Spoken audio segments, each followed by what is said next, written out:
मेरे के drama centre channel में आपका स्वागत है। अब हम आपको एपिसोड 16 के अंतिम एपिसोड के बारे में बता सकते हैं। मिस्टर ना बेहोश होंगजो की ओर जाते हैं, तभी उन्हें पता चलता है कि वह नशा करने का नाटक कर रही थी। होंगजो ने खुलासा किया कि सैमसिक ने योजना के बारे में कबूल कर लिया है और वह जानबूझकर ना को गिरफ्तार कराने आई थी।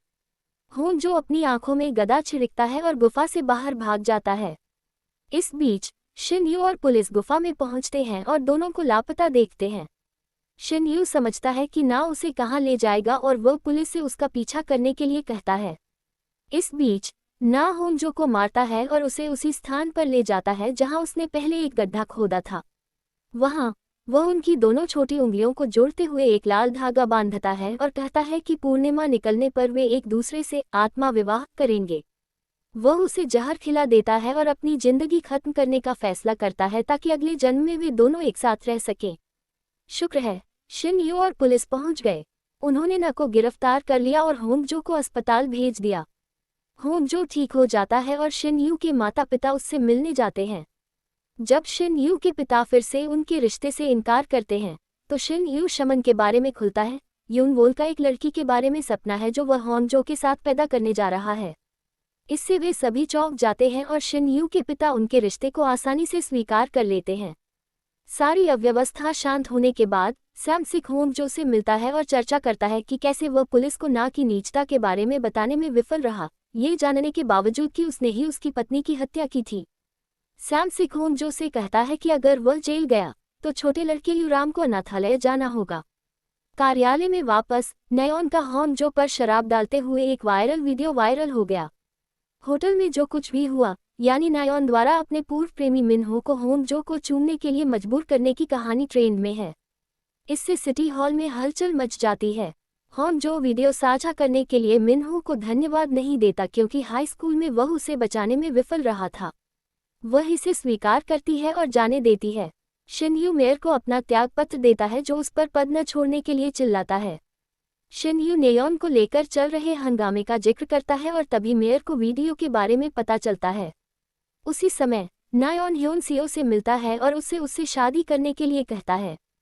वह उसका अपमान करता है और कहता है कि वह एक बदमाश से शादी नहीं करेगा।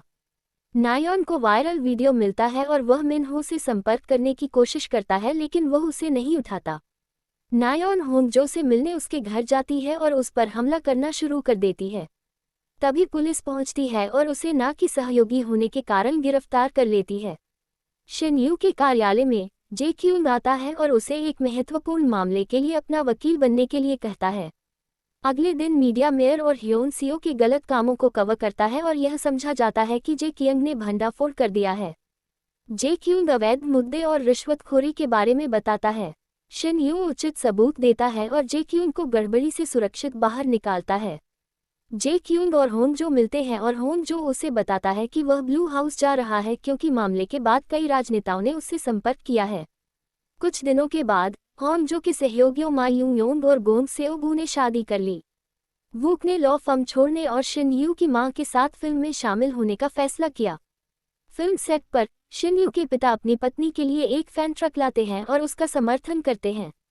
जब सैमसिक पुलिस के साथ मुसीबत में फंस जाता है तो शिनयू उसका कानूनी वकील बनने का फैसला करता है ताकि वह उसे बचा सके। जेक्यूंग बाहर निकलता है और होंगजो से कहता है कि उसे उसकी स्वीकारोक्ति स्वीकार न करने का पछतावा है। वह कहती है कि प्यार समय और नियति का सहयोग है और वह जल्द ही अपने रास्ते पर आ जाता है। दोनों ने विदाई ली। जल्द ही शिनयू पूरा घर खरीद लेता है और होंगजो के साथ पहली मंजिल पर रहने लगता है। जब शिनयू के माता पिता और यूनवोल नाश्ते के लिए आते हैं तो वे उन दोनों से शादी करने का आग्रह करते हैं लेकिन वे कहते हैं कि वे इसके लिए तैयार नहीं हैं। यूनवोल का कहना है कि जल्द ही उनकी एक बेटी होगी लेकिन शिनयू ने जवाब दिया कि होंगजो अभी गर्भवती नहीं है। शिनयू की मां घोषणा करती है कि वह गर्भवती है और उनके देर से बच्चा होने वाला है, जिससे शिनयू का खाना बंद हो जाता है। शिनयू और होंगजो समुद्र तट पर जाते हैं जहां वह समुद्र को देखता है और उसके पिता से पूछता है प्रतीकात्मक रूप से कि क्या वह उसका हाथ हमेशा के लिए पा सकता है। वह शादी का प्रस्ताव रखता है और उनकी सगाई हो जाती है। दंपति ने जादू का बक्सा उसी स्थान पर दफना दिया जहां वह पाया गया था और उन्हें एक दूसरे से मिलवाने के लिए धन्यवाद देते हैं। Time skip. हम शिन यू और होंगजो को एक मैदान में एक साथ खुशी से चलते हुए देखते हैं। एपिसोड ये खुलासा करते हुए समाप्त होता है कि उनके पिछले जीवन में यह मुजिन शिन यू था जिसने जादू बॉक्स को दफन कर दिया था ताकि 300 साल बाद उनके पुनर्जन्म मिल सके। डेस्टिनेशन विद यू देखने के लिए धन्यवाद। यदि आपको यह वीडियो पसंद है तो कृपया मुझे और वीडियो के लिए सब्सक्राइब करें। आपके साथ नियति किस बारे में है? ये शो निम्नतम श्रेणी के सिविल सेवक ली होंगजो की कहानी बताता है। वह काम में हमेशा अपना सर्वश्रेष्ठ प्रदर्शन करती है, भले ही उसे कई नागरिक शिकायतों का सामना करना पड़ता है। अपनी निजी जिंदगी में वह अकेले रहने की आदी है। इस बीच जांग शिन यू एक सक्षम वकील है जो स्मार्ट और अच्छा दिखने वाला है और वह जहां भी जाता है आमतौर पर सुर्खियों में रहता है। शिन यू एक अस्पष्ट बीमारी से पीड़ित है और उसकी जैसे जैसे दिन बीतते हैं हालत और भी खराब होती जाती है।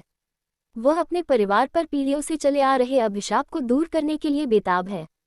एक दिन होंगजो को एक पुराना लकड़ी का संदूक मिलता है जो जंग शिन यू के अभिशाप को हटाने की कुंजी बन जाता है। सदियों पुराने अभिशाप से बंधा एक वकील एक ऐसे सिविल सेवक से उलझ जाता है जिसके पास उसकी स्वतंत्रता की कुंजी है, जिससे एक अप्रत्याशित रोमांस शुरू हो जाता है।